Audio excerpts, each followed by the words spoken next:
Welcome, everyone. We're going to go ahead and get started. My name is Maureen Cathey. I am one of the career coaches in Business Career Services, and you are joining us this evening for our Professional Development Series workshop, Salary Negotiation. And we have a couple just little housekeeping items to let you know about. We are recording this session, just so you know, so that others who might not be able to join us can get the tips and information that we share tonight. So the session is being recorded. You are on mute right now, and if you can just keep yourselves on mute just to keep that background noise down, that will be great. But I do want to be sure that your questions get answered, and we have some interaction if we need to. So you have the chat function. Please definitely use that chat function if you come up with a question. We're going to have some time at the end for questions where we may take care of ones that are sort of overarching. But if you have a question maybe related to a specific thing I'm talking about at that moment, go ahead and type it in the chat. I'm going to try and keep an eye on that. And also Zoe's here helping me out as a co-pilot today, and she will let me know if there's a question that we need to address. And when we get to the end of that questions time period, you can even unmute and ask your questions that way as well.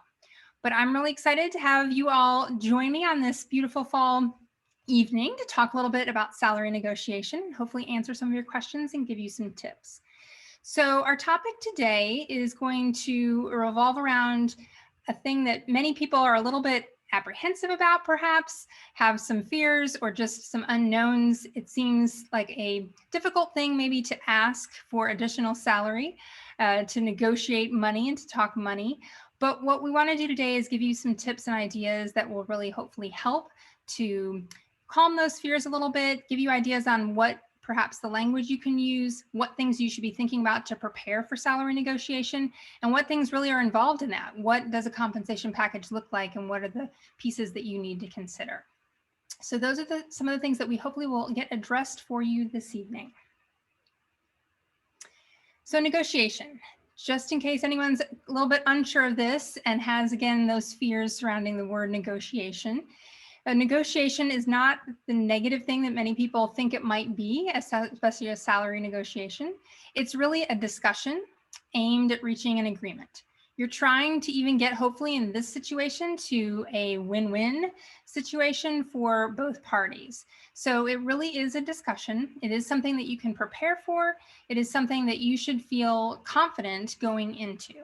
So it's not that kind of adversarial battle to be won, as this says, but it's really a problem-solving conversation. You would like to solve that problem of maybe acquiring some additional salary or compensation that you feel like you're worth. And the person who's offered you this position really wants you to be on their team. They want you to be a part of that organization. And so it really is hopefully a win-win and something that we want to work at solving as a problem in a conversational way. Hopefully that'll keep things from seeming too daunting of a task to do salary negotiation. So here's a few statistics and information. This comes from a Robert Half survey. It was done in 2017, so a few years back now. But I think that the information here kind of holds true. And when they did this survey of workers who were trying to negotiate higher pay in a job offer, they actually found that less than 40% negotiated for a higher salary offer. So it does tell us that not everyone negotiates for a higher salary. Now, does that give you an answer of whether you should or shouldn't? Not really, because it really depends on your situation, the company, a lot of different factors. You may find that you are given an offer by a company that really just has no negotiation room. They give their best offer, they give a set offer, and they will let you know that there's not really any wiggle room there. So it might be that you aren't able to negotiate for that reason. Or you may decide for your own personal reasons that what you've been offered is what you want to take and you're not going to negotiate. We would really encourage you, though, to think about the possibility of negotiation, because it does mean that you could start at a higher salary, which again is going to build exponentially over time. And so that's a really good place to start, is to ask for what you feel like you deserve and need at that moment. It's also something that is not a negative. It's not like you're going to be in a losing position if you do a professional salary negotiation. We all know that if you don't ask, then the answer is definitely no. So if you do ask and that answer is still no, you've really not lost anything in that bargaining conversation. Another statistic I wanted to point out here is that in this survey, 46% of males negotiated and only 34% of women negotiated. I don't want any of you out there, particularly the women on the call, to think that there are gender issues here that you should worry about and think that you shouldn't negotiate if you are a woman, vice versa. Really, it's in your best interest to negotiate many times, and we don't want to have that gender bias get in the way at all. You want to go in just as prepared as anyone else to a negotiation situation, and hopefully they'll be impressed that you have the information needed to do that negotiation. For many of you too, even in your roles, it might be impressive to see what your negotiation skills are. Again, another survey, this one's from JobVite. This was done in 2019, so a little bit more recent. And again, they found a third of workers in this survey negotiated their salary at their current or most recent job. And that was kind of on the rise. I think it kind of probably is still somewhere in that range of that third of workers are around in those numbers. The thing that I wanted to point out on this slide, though, is for those who did negotiate, 83% say they received higher pay. So that does bode well for negotiation, and looks like many people did receive something as a result of their efforts to negotiate. Now, what I do want to point out in terms of a reality check and in terms of information that's helpful for you as you do your research and preparation for a salary negotiation are the bars there below, which indicates how much higher their salary was once they negotiated. So you'll see that 20%, it was less than 5% increase. 46%, it was in that 5 to 10% range. And then you get into smaller percentages when you go much higher than that. So I think that helps you know what is realistic. You want to be prepared when you're asking for an additional increase, and you don't want to appear greedy or just like you're not knowledgeable in what the salary range for a field is. So you don't want to go really, really high, because you can see from these statistics that you're probably going to be somewhere for most people in that, 1% to 10% higher range when you do salary negotiations. So you can keep that in mind for your ranges and the amount that you would ask for in a salary negotiation situation. Okay, so what are we even negotiating for? We want to talk a little bit about what an offer entails. I think some people don't always consider the fact that a compensation package, what you're being offered, is more than just that base salary. Of course, that's the big number. That's the number that we want to hear. That's the number that we kind of focus and fixate on. And it is really important. That's a piece that we suggest that if you're going to negotiate, you can negotiate first. And it is important to try, like I said, and get to that level of salary that you can, so that then it can be built on in the future. But in addition to base salary, there's other pieces of that compensation package. When you get offers, especially if you're lucky enough to get multiple offers, you may just think about that base salary information and you may try to compare. Doesn't always work easily, because it's kind of apples and oranges a lot of time what you're comparing. It depends on where that position is located. It depends on a lot of other factors as a part of the whole compensation package, which one really maybe is worth more. So a good starting place to think about base salary, but it's not the only thing that you want to think about. There are other pieces that you want to consider as you're evaluating a compensation package, so that you can make the best decision for you possible based on the things that you really feel that you need, as well as the value that these additional pieces add to that base salary to create that total compensation. And many of these things are things that you could potentially negotiate. Again, we often think about the negotiation revolving around that base salary, but there are other pieces that you can potentially negotiate for, whether it be that the base salary is just a set amount and they're not able to negotiate that, or whether they're just other pieces that you really feel like are worth it for you to try and get in that compensation package. So just really quickly, in addition to base salary, a few of the things that you can perhaps see in a compensation package. Bonuses, these are a little bit more rare these days than maybe they used to be in times past, but it depends a little bit on the industry. It depends on what you're bringing to the table. They may offer you a bonus if there's a reason why they really want to secure you and secure you quickly. So that could be a part of the compensation package. Not, like I said, necessarily a general thing that happens, but it could be a part of it. Definitely medical coverage is a part of your compensation package. This often doesn't have a lot of leeway in terms of negotiation or changes. The medical coverage packages are often set, although you may have a couple of choices within an organization. But it is very important to know and understand what that insurance and medical coverage will be, who's paying for it, how much percentage is that organization paying for you, because again, that might factor into your decisions related to your comparisons of offers or thinking about whether you can take the offer that they've put in front of you. Other pieces include retirement. Hard to think about that maybe now as you're starting out, but retirement is very important in the 401ks, looking at what is offered. Again, looking at, are there matching funds, who contributes, how much do they contribute, all important pieces of that compensation package. Your vacation days, how much you get, kind of how that works in terms of do days roll over? Is there a buyout ability with your vacation if you leave that organization? Those are all factors that affect the value of that piece of the package. Tuition reimbursement or tuition plans, sometimes you might be offered some tuition reimbursement for education. Usually though, that's for future tuition abilities. If you want to go back to school to maybe receive a graduate degree, they may offer you some tuition reimbursement opportunities. Relocation expenses, if you're having to move, some organizations do offer some relocation expenses. It's usually not a full coverage, and it usually at kind of entry-level positions may not be offered or doesn't start out very high, but it is something that you either can consider or even ask for as a part of that negotiation.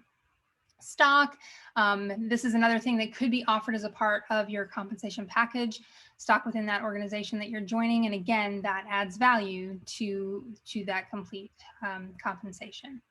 Commuter subsidies, some organizations do offer this as an opportunity to pay for that commute that you have to make, or to give you subsidies if you're able to, bike instead of ride or carpool. So there's commuter subsidies available with some organizations as well. Parental leave, which may or may not be important to you right now, but maybe in the future as well, thinking about what that company offers in terms of parental leave. And then this one seems a little bit ironic right now, but remote work. Obviously, many organizations right now, that's the place we are, is in remote work. But thinking about whether that's something you like or don't like, will that be a part of the options that you have? And then in addition to that, if there is remote work involved, what are the tools and compensation for things that you might need to make that remote work, in terms of, will they pay for Wi-Fi? Will they pay for your home office setup? What does that look like? So that's another piece, both of that compensation package and a piece that you could maybe do some negotiation around. Okay, so before the interview, when we think about salary negotiation, a lot of times what we think about is the end. We get all the way through the interview process, we've been offered a position, and now it's time to do the salary negotiation. And while that is true in one sense, we do want to try as much as possible to leave salary negotiation until the end as far as we can in the process, making sure that we already have that offer in hand before we get into the negotiations. The preparation for salary negotiation really begins before that interview even happens. So right now, even if you're not in an interview process, you can go ahead and start some of your preparation and being ready for when that time comes. Part of the reason for this is because you aren't going to be sure when this conversation is going to happen. Some organizations do ask you on an application even, or in beginning interviews, about your needs, about kind of your salary expectations. So you want to be prepared, even if it comes up early, in either how to handle that or what types of numbers you would actually give to someone that's asking that question. So really the preparation starts now. It starts before that interview even happens, even if the salary negotiation itself is at the end of the process. So if you've ever been in a workshop with me before, preparation is what I always talk about. Preparation is key, whether that be for interviewing or any of the steps in this process. So that includes salary negotiation as well. So I want to touch a little bit on what are the things that you can do to prepare. Obviously, being in this workshop right now, you're doing some preparation. Research is something that we talk about for interviewing, but it also needs to be specific to salary and salary negotiation ideas. So you want to be sure that you've researched appropriate pay rates for the positions for which you're searching. Now, I know that this can be a little bit difficult to do, and so I can say it pretty easily that here's where we can go and we can research these things, but a lot of factors come into play again. Titles, position titles can mean a lot of different things. So that can add some challenges when you're looking for pay rates and what ranges are. But the more that you can do to try and find out this information, the better equipped you are going to be to know what is an appropriate pay rate for the position that you're trying to get into. Again, thinking about probably going to be an entry-level position, but the industry, the field, what you'll be doing, any experience that you do bring into that position, all of that factors into what that appropriate rate or range for that position is. So some of the places that you can do some of this research are some of the sites that I've linked to and mentioned here. So salary.com is a great one that can give you some ideas of what the current pay ranges are within a field, an industry, and with positions. LinkedIn.com/salary. That one is one, LinkedIn we use for so many things, networking, job searching. Not always is it something that comes up with salary negotiation, but they do have a wonderful piece of the LinkedIn profile or a section that has information about salaries. And they do gather this information as much as they can from people within a particular organization within particular roles. So it can be pretty accurate information if they've gathered that. Glassdoor.com and other job search sites also often have salary information available on their site and ranges. Payscale.com is another one that you can search. So these are all tools and resources that'll help to give you maybe some idea of what that range would be as appropriate for the position that you desire. Another place other than sites to look would be to talk with your contacts, whether this be your faculty in your program who may know kind of what people are earning as they leave the program and what's kind of appropriate in the industry. It may be other contacts that you have from an internship experience, just really any of your network of contacts could give you some information about what salary expectations are out there and what that salary range looks like. Informational interviews is another way you can do this. This is a good tool, obviously, again, to gather information about an organization or about an industry or a position. But when you're perhaps doing an informational interview to learn more about an organization, you can also learn a little bit about the salary. This is where it's appropriate to ask that because it's not a part of your particular interview process, but it's an information gathering interview. And so you can learn more about those salary ranges, even if it's not an organization that you think you're going to be interviewing with or would like to work for. Again, if it's within your industry, you could get some really good information that can help you. Researching the cost of living. So this is another piece that you can use some great sites to do, especially if you're going to be moving somewhere else. You may not be aware of what that cost of living really looks like in that area. I mean, this is going to include things like what are you going to have to pay for rent and mortgage? What are the food costs there? All of those things, again, factor into what your cost of living is going to be. And so that relates to how much that salary is going to purchase for you. So we want to know a little bit more about the cost of living for wherever you might be looking, or if you're being offered a position within a certain geographic area, you can look up the cost of living. So a great one that has a cost of living calculator is NerdWallet. That's one place that you can go. Bankrate.com also has another calculator, and I wanted to mention this site because they have some great calculators for all kinds of topics. So that might be a good site just to check out in general. But researching the cost of living really is probably more about information for you rather than a negotiation tool.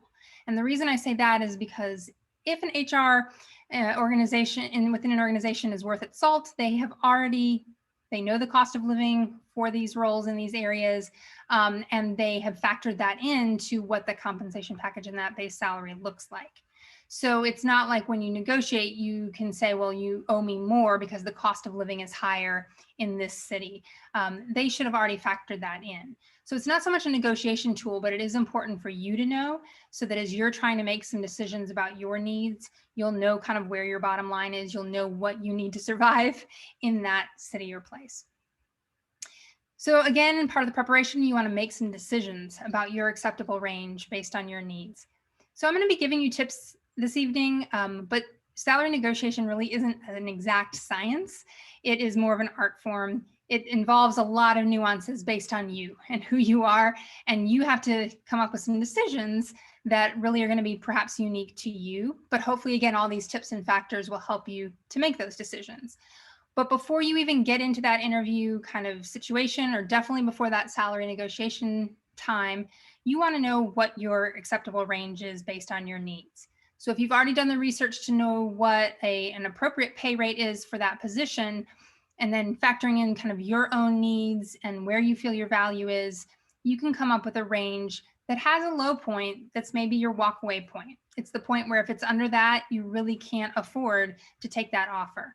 And then it can go all the way up to the high end, where it's probably even maybe more than you would expect for your skill level and where you are, but it's kind of still in that appropriate pay rate for that position. And then, of course, knowing kind of what that middle range is. So knowing that range will be really helpful for you, both as you know whether you're even going to negotiate a salary or whether you're going to walk away. And then once you're in the negotiation, where you're willing to budge or not.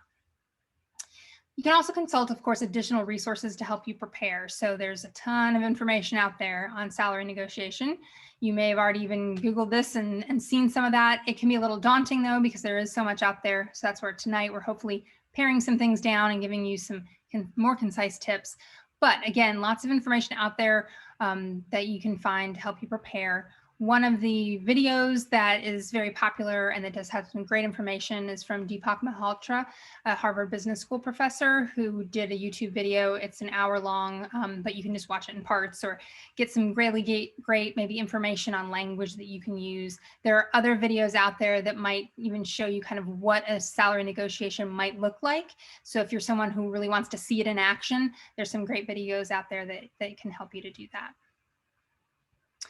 So after we've done a lot of that research, we also have to think about the next step, which is really believing in your value. Because the important thing that you are going to be able to do is once you know the appropriate ranges, then you're trying to convince someone that you are worth the higher end of that range based on what you can bring as value to that organization. So you really have to believe it, and you have to know what it is you're offering, because you're kind of the you're what you're marketing and selling in this situation.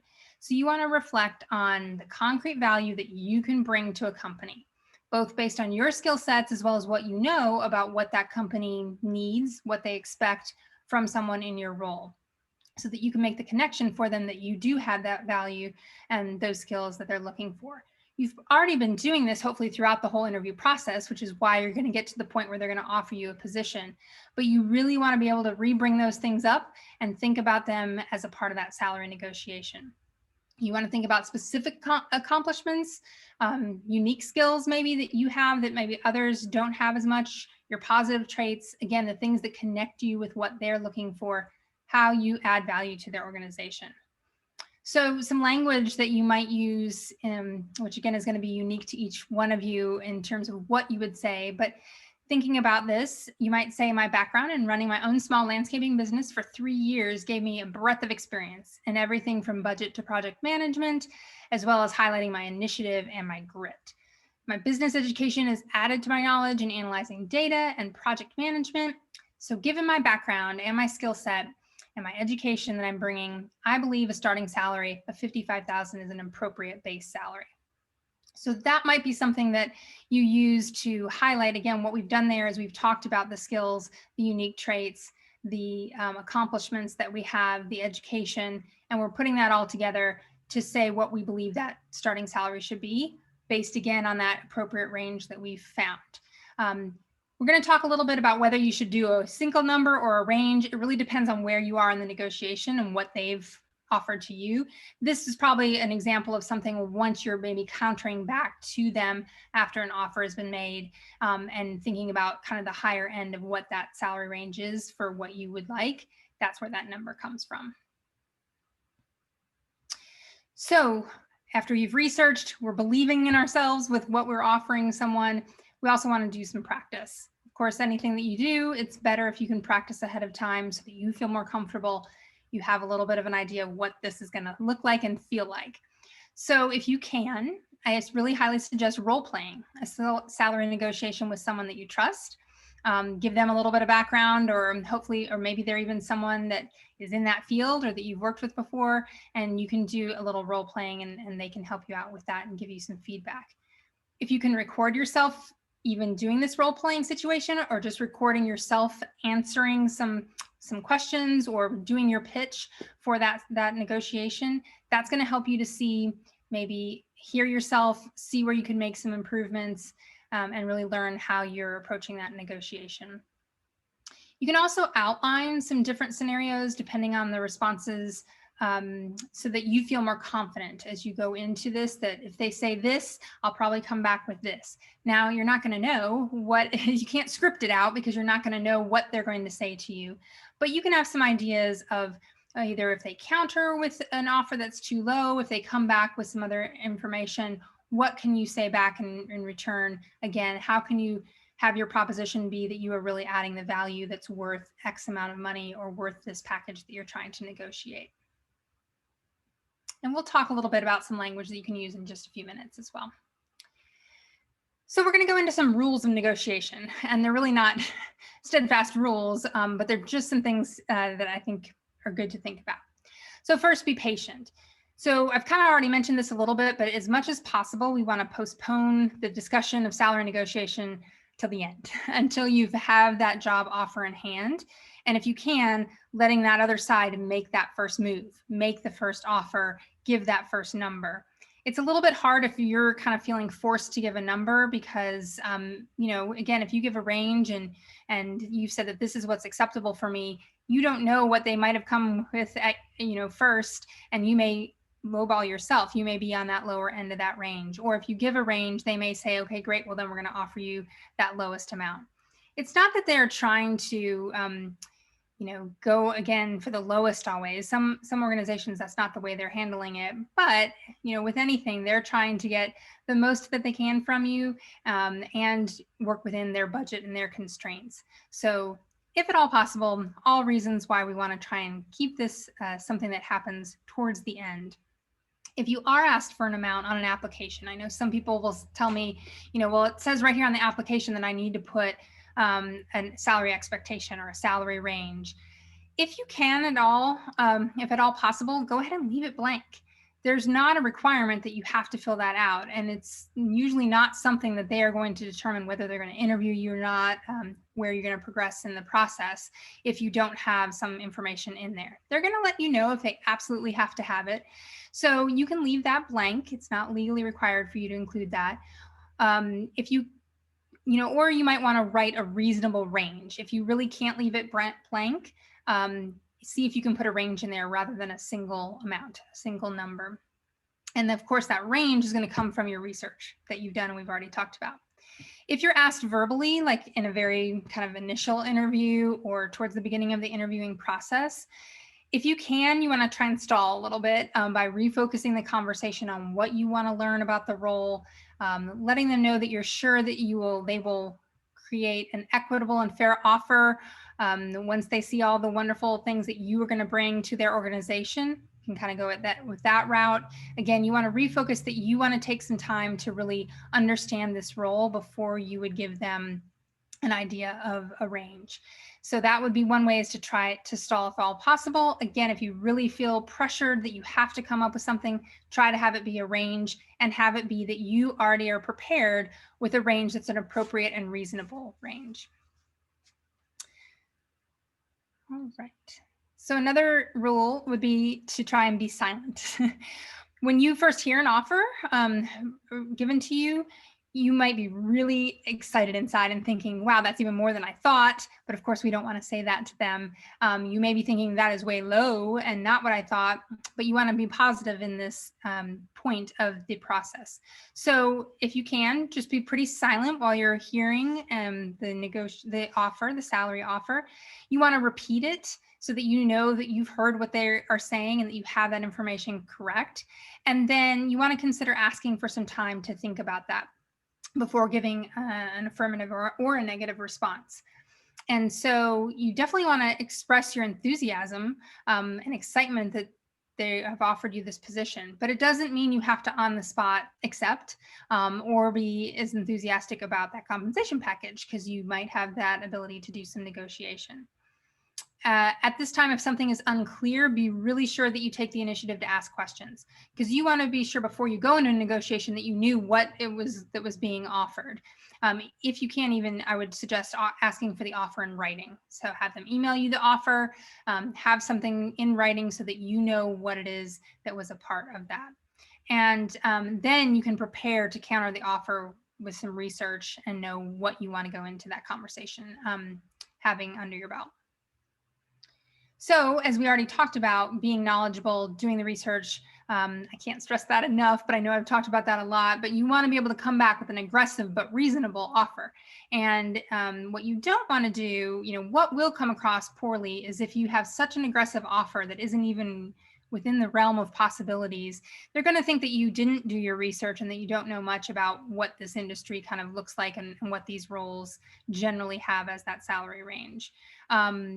If you have done your research and you start in that negotiation process and the request that you make is rejected, you can have ways that you can justify what you're going to propose. If you want to gently push back on something, again, you'll have the ammunition to back that up rather than just going in and saying, hey, I think it would be great to get this.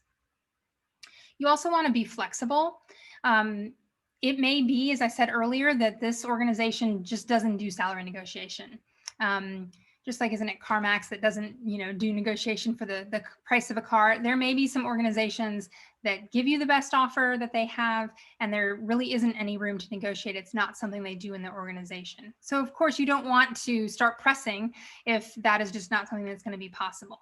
Generally, you will know because they will make that clear. They will let you know, this is our best offer. XYZ company, prides themselves on knowing what it is that our organization can offer to get the best candidates possible. And so we don't do salary negotiation. They'll probably tell you something like that up front if that really is the case. If they don't say something like that and you try to do a negotiation, they may then come back and say, well, that's just not something that we do. Great. It's not a negative thing that you've asked. And as long as you don't then continue to push after they've let you know that information.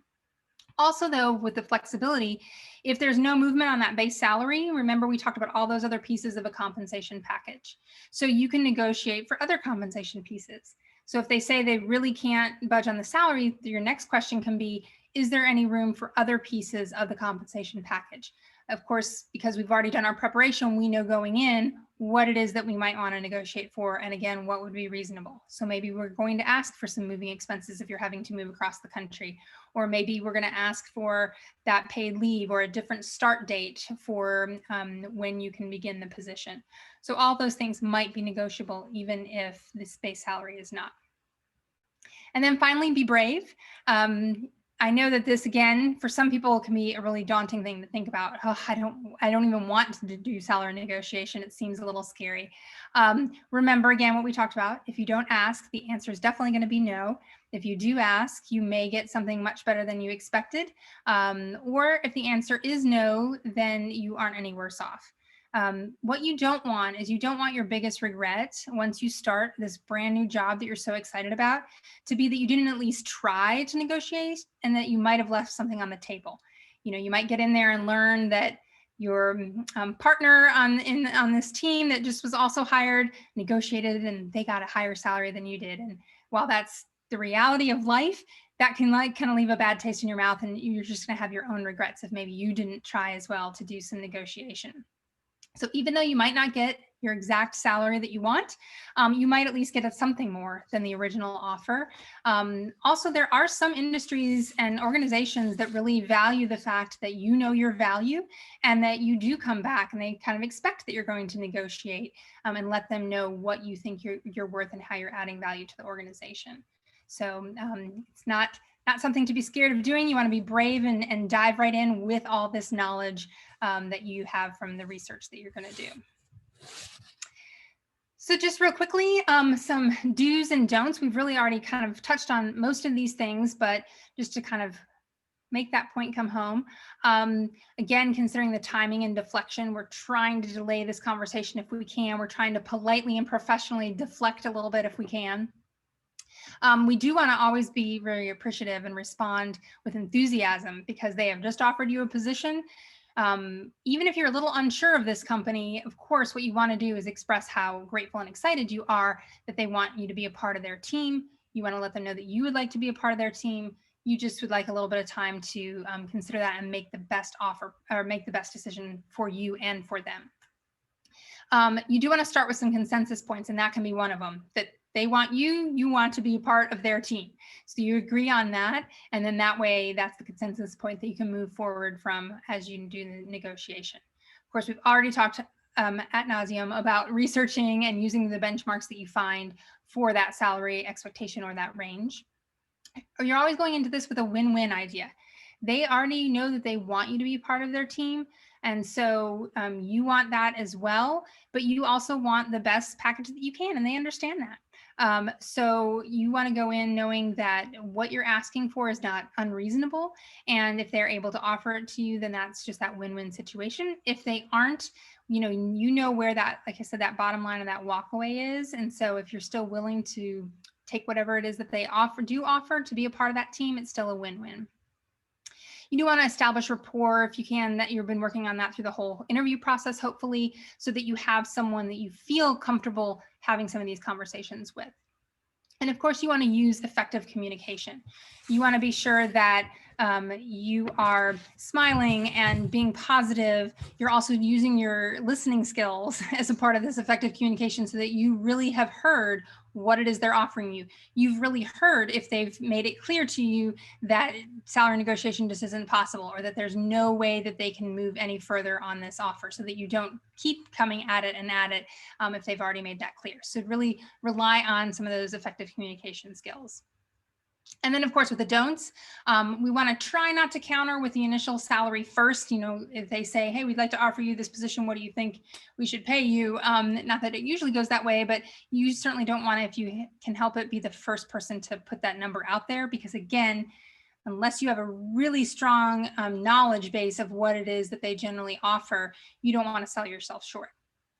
You want to try not to become emotional or defensive. That seems pretty obvious, but at the same time, this is kind of a sticky topic because we're talking about money. We're talking about you as the commodity here. You're trying to sell your skills and your traits to them and what that value is. So it can hurt a little bit maybe if they come back and don't have that offer that you expected. At the same time, it's not really something to get emotional or defensive about. They do value you. They just might have some constraints on them that don't allow them to go there. You don't want to use personal needs for negotiation. So as I mentioned with cost of living, they already are going to factor cost of living in. And so that is a need that you might have to have a certain salary to be able to manage the cost of living, but hopefully that'll already be factored into the offer that they make you. Other personal needs that you have, you want to know what they are so that, again, you know what your bottom line is, you know where your walkaway point is, but just because you have a need, that's not going to help you in the negotiation. If you have a very large, car payment to make, or you have a ton of student debt that you have to deal with, that is something you need to know so that you know what that salary range might need to be for you to continue to live the life that you're living. But they aren't going to really care so much about that. If you come and say, hey, I really expected 55 rather than 50 because I have to pay all this student loan debt back, if that's the argument that you give, they're really not going to care so much about that. Not that they don't care about you, but they may have other people that have student debt. That's not something that they need to factor into their offer to you. Now, if you know that's your driving force, you need to come back at them with why you want that $55,000 in terms of what value you bring and why you're worth that amount. Obviously, you don't want to patronize the employer. You don't want to talk too much. You want to keep it sort of as brief as you can, because usually when you talk too much, we get ourselves into a hole. So just keep it kind of brief and go with the knowledge that you have. And then, of course, you don't want to show off your ego. Again, we want to believe in ourselves and be confident going into these negotiations. But we also want to understand that, especially for many of you out there, it is maybe an entry-level position or your first real professional position. And so you want to have some humility with this situation as well. So I did want to give you a few language ideas to think about. Again, there's a lot of information out there that can help you maybe with some of this language, but these can be used in some form to maybe help you with some of those situations that we've talked about. So this first kind of quote here, I've done some research and comparable positions in the Raleigh area that include project management average closer to $55,000 to $60,000 yearly. So this could be a way that you answer that question at the in an initial interview. If they say, well, what range are you looking for? Or are you expecting? You can come at them with the fact that you've done some research, you know what a position in the Raleigh area that does these tasks, what that expectation should be. And this is definitely where you would give more of a range based on that research that you've done. This also could be something that you use as a part of your salary negotiations, but it definitely is some language that might be able to be used a little earlier on in the process if you're really pressed. The second quote there really is another way that you can approach maybe the beginnings of salary negotiation. They've offered you a position. So you might say something like, I'm really excited about the possibility of working with your team at XYZ, and I know I'm going to bring value to this position. I appreciate the offer of $50,000, but was really expecting to be in the $55,000 range based on, and this is where you're going to say my experience, education, initiative, drive, some specific skills in here that relate to you, as well as the average range of those in similar positions in the Charlotte area. So this is where you're showing that you have that research knowledge. You're not just pulling this number out of the air. There's some reason and information to back it up. Can we look at a salary of $55,000 for this position? So this is where you're asking them and kind of offering that idea that you want to negotiate some about that salary. Now this one, you'll notice we did go with a specific number rather than a range.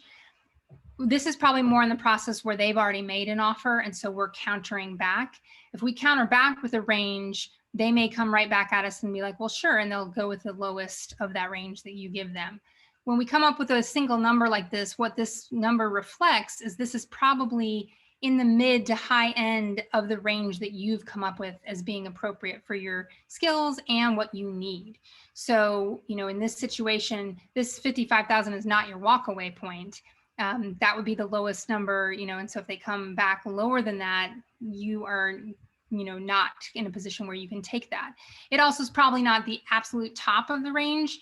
It's going to be probably on that closer to that side than not, but you may decide based on kind of the feel that you've gotten from them and where you're headed that you're not going to be able to get that huge bump up. Remember back all the way to our statistics that it's in that 1 to 10% increase range.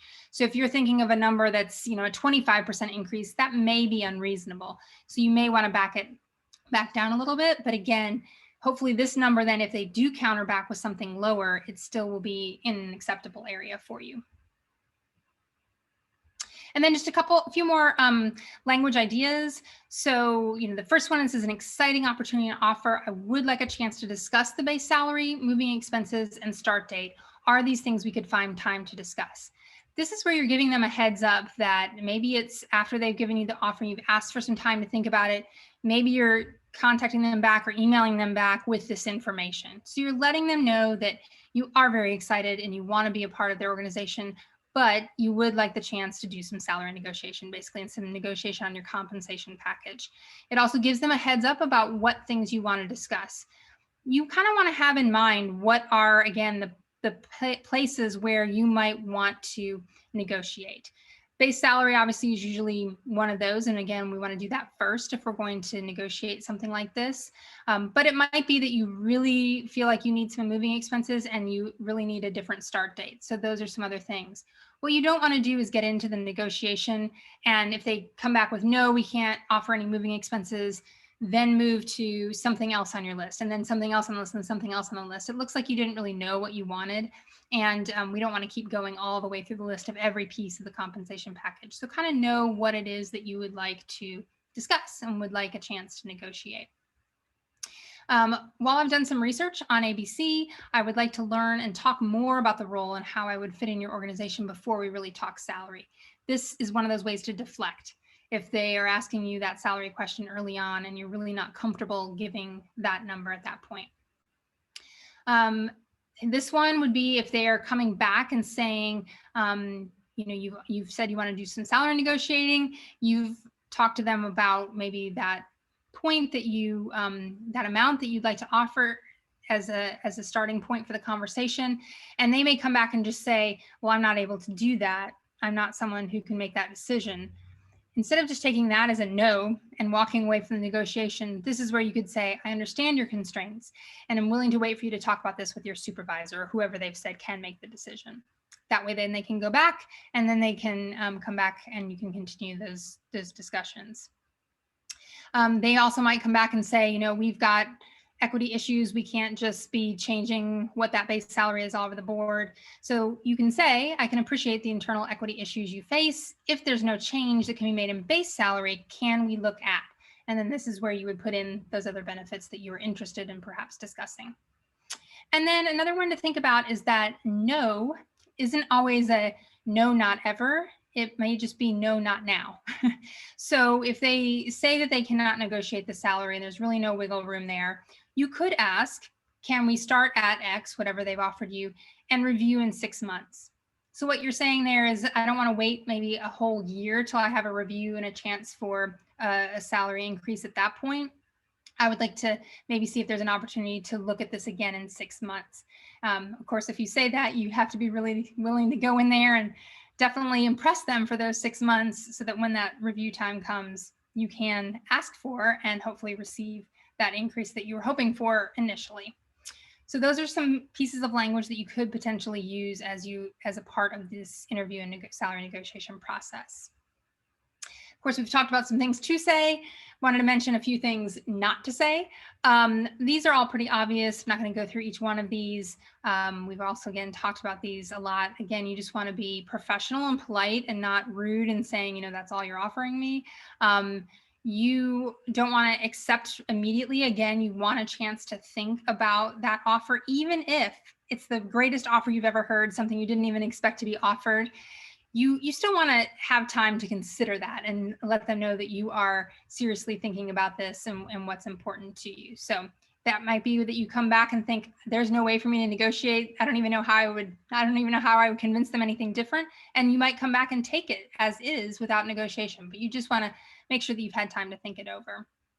I want to point out the one about, I have other outstanding offers right now that are much more lucrative. Of course, we wouldn't want to say anything like that because that kind of puts down their offer. But also, if you're going to bring up other offers that you may have on the table, you want to be really careful with that. You can do it. You can let them know maybe that you've also had another offer from another organization. I really, though, want to work for you. That's the message that you want to send. But they've offered me a little bit higher base salary. Is there any way that you all could get up to that number? That could be something that you could use as a part of your bargaining and negotiation. You certainly don't want to try, though, to throw out something that isn't real.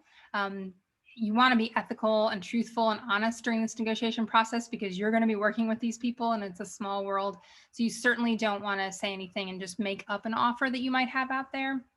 You also don't want to pit, organizations against each other, because what they might say is, well, that's a totally different type of position in a totally different city. So of course that number is going to be different. And so it just might not work for you very well if it's an apples and oranges kind of comparison. The other one I wanted to point out is the one that says, I hate to have to ask this, but. So you really don't want to start in this passive way if you're going into negotiations. One, it's not true. You do want to ask for this. You want the additional salary and pay. So you don't want to start in that passive way or say, sorry to even bother you with this, but, and then go into your negotiations. It just doesn't feel confident and strong about what, again, you are bringing to that organization that you feel like has X amount of value. So try not to start with that passive kind of approach. Start again with that belief and confidence that we talked about and the knowledge base from all of the research that you've done. Some final additional tips. We've gone over these, that counter offers can be aggressive, but they need to be reasonable. Again, thinking about that statistic of the 0 to 10% increase. You do want to know your walkaway number. You don't want to be negotiating when you're not even close to that walkaway number. You can just let them know up front that it's really just not going to work for you. You do want to ask for the offers in writing, and that's both when you get the initial offer, but also after you've negotiated and they've agreed to whatever you've asked for and you have this new offer. You want to ask for that in writing as well, so that there's a written record of what it is that they have agreed to. You also want to try, if at all possible, to have the salary negotiations with the decision maker. So hopefully at this point in the process, maybe you are have been offered this position by the person who will be your supervisor. And that would be obviously someone who is the decision maker. They know they want you on their team, and hopefully they have some leeway with their budget of and their pay scale. So that would be a good decision maker to be having the negotiations with. You can't always choose this, but if you can get to that decision maker to make those salary negotiation requests, that'll alleviate some of that problem of someone saying, well, I don't have the authority to make that decision. I'm going to have to go talk to. They still might say that, but hopefully if you're with that decision maker, that won't be in the way in the case. You do, as we said, want to negotiate the base salary first and then tackle other issues. Some people think, well, I'll soft approach them with just a different start date and maybe a couple of additional vacation days, because surely they can do that. And then I'll hit them with, and I really want more money. You really want the base salary is kind of the most important. So if you can negotiate base salary, that's where you want to start first. That's where you want to use the ammunition of what you're bringing and the value you're adding to the organization to allow you to ask for that higher salary. Throughout, try to maintain honesty and optimism. Remember, we're trying to look into this as a discussion and a positive win-win situation, not a confrontational kind of thing. As we said too, just remember, some companies truly are first offer, best offer. So don't be frustrated or upset if you learn that there just isn't any negotiation room. That way, though, you don't have the regret of asking, because you know that up front. If you don't find out that information, though, then that's where we talked about being brave and going ahead and seeing if you can start some salary negotiation. Then you won't have any regrets. And then my Bob Dylan quote there about the times they are a-changin'. I would be remiss if I didn't acknowledge the fact that we are in some different times right now with the situation that we are in globally and with businesses. So all of these things and tips and ideas with salary negotiation, I think, still remain true, but you do want to always keep in mind the situation around you. So if you know that you are in a field where companies are adding additional people right now and they need some additional help to support their efforts within the economy that we're seeing ourselves in, then you definitely know that you probably have some possibility of negotiation room, and that they have hopefully some ability to say, I want this person, I need this person, and so I'm going to try and offer them some additional that they ask for. There also, though, might be some industries and areas where you are just going to be really grateful if you can kind of get a start in with an organization, and they may not currently have room to do any of that salary negotiation. They may be cutting back. While you might not know that up front, just being aware kind of situations, being aware of the industry, those will all be kind of clues for you, as well as the idea, again, maybe going back to, I understand you cannot, do anything different right now, but could we look in 6 months at, a review and something different if the situation, when the world has righted itself. So those are some things to definitely keep in mind with our current situation and salary negotiation. Ultimately, this is an art form. You have to make decisions that are right for you. And so no one is going to, be on you or be saying, why didn't you negotiate or why did you negotiate? That's kind of between you and the organization. You have to decide what really works best for you, along with, what your walkaway point is. All of those things are going to be different for each person on this call. So that's just something to keep in mind as you think about approaching salary negotiation. So we have just a few minutes left here, and haven't seen any questions in the chat box to this point, but I definitely want to take this moment for people to have an opportunity to either type a question into the chat box. If there's something that you hoped I would answer tonight that you haven't heard about yet, you can definitely let me know what that topic is, and we'll see if we can address that. Okay, so I'm seeing a question here. The question is, if you're planning to work for that company long term, how often is it acceptable to ask for a raise, and how many years should one wait? So this would be after you're kind of within that company, you're hoping to stay with them for a while and kind of keep keep the relationship great. And so how often is it acceptable to ask for a raise? Some companies have a progression plan, and you'll kind of learn and know how raises work, how that evaluation works. Many times it is at a year period where you have a review and you're evaluated, and then raises may be based on that evaluation as well as some negotiation that you do. So that would be a general rule of thumb, I would think. But of course, again, knowing what your company's plans are, how they do those progression planning, how they think about promotion and professional development, all ties into how often you might ask for a raise, or think about approaching them for that. You also are going to know a little bit just based on maybe your role has changed. Maybe you have been asked all of a sudden to take on a lot of additional responsibilities, and they're tapping into some additional skills that you have. In that case, it may not have been that full year yet, but you might realize that you have kind of, again, that ammunition of the skills that you're offering them to go in and talk with a supervisor about how you might be able to be compensated. So I think that if you are asking for a raise, just based not on that cycle of evaluation, you want to have some reason to back it up of, maybe, again, like I said, position has changed, some additional skills that you've acquired that you're offering to the organization. Thinking about it in that terms as well, it might not just be raise in terms of straight money increase, but it might be responsibility increase, or how can you move along in the organizational ladder of that company.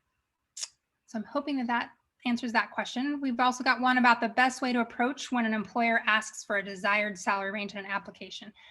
So yeah, again, when they ask it on that application, I think if at all possible, if you feel comfortable leaving it blank, that's definitely one option, because then you're not forced into a specific. Some, though, applications you can't move on unless you fill in some information there, and NA might not be possible to put in. So again, I think that the best way to approach it for the desired salary range is to think not just about your desires, but think about the research that you might do that lets you know, okay, here's what a reasonable range is for this position in this, city. I have this information to back me up. I know that I'm also bringing this value, which bumps me up higher on that range, and knowing kind of where my bottom line is. You don't probably want to put the bottom walkaway on that range. You want to bump up your bottom number of the range that you give them, but have it be, a little bit, perhaps a little bit broader than you might say once you get to actual negotiations, but trying to come from a point of as much knowledge as you can about what is reasonable, but also ties into what you're bringing to that organization. Are there any other questions? I know we're wrapping up on our time here. I really appreciate everyone's attention. If anyone has a question that they don't want to ask to the whole group, I'm going to stick on for a few more minutes. You can definitely still type in the chat, or you can just unmute yourself and ask questions. Again, this session is being recorded, and so it will be available and posted on our YouTube, the Business Career Services YouTube channel, as soon as we can get that up there, in case you need to go back and refer to something or want to refer someone else to this session. If you have any questions for me, you can always email me as well. I also encourage you to talk with your career coaches about these questions, maybe set up a role play with them, or ask some questions about that appropriate salary range or some things like that. So you can always make an appointment with your career coach through Handshake. And I hope that we continue to see you utilizing Business Career Services and asking us those questions that can help you out. Thank you so much for your time tonight. Thank you. Oh, there was a question about attendance for class. If you put your email in the chat. Zoe, I believe that we have. Yes, I took their attendance at Okay. the beginning and the end for everybody. Okay, so I think we are all good there, but thank you.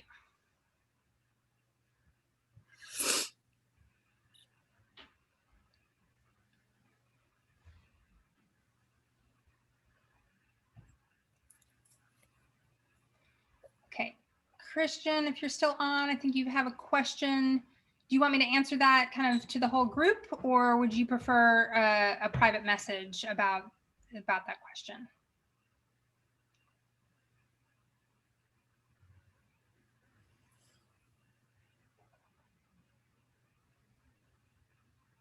Okay, so the question was about internships and what salary negotiation might be appropriate for an internship. So this one you really want to be kind of careful with because it is definitely your beginning relationship with an organization. You may hope to move on from that internship to a full-time offer. So you do want to be careful with this one.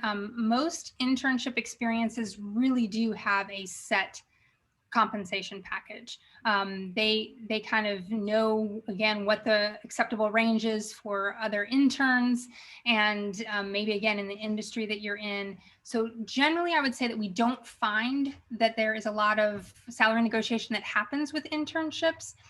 But if you feel like you're being offered an internship and they really are not compensating you at all in the way that seems appropriate range, you could definitely address that a little bit with them and let them know kind of, again, some research that you've done on other students that are receiving compensation for internships that are similar or that require similar hours, similar skill sets. And so you could let them know that and talk a little bit of that through with them. But if you're, thinking of just trying to get, kind of that higher range, it probably is not going to be possible with the internship. Does that answer your question okay?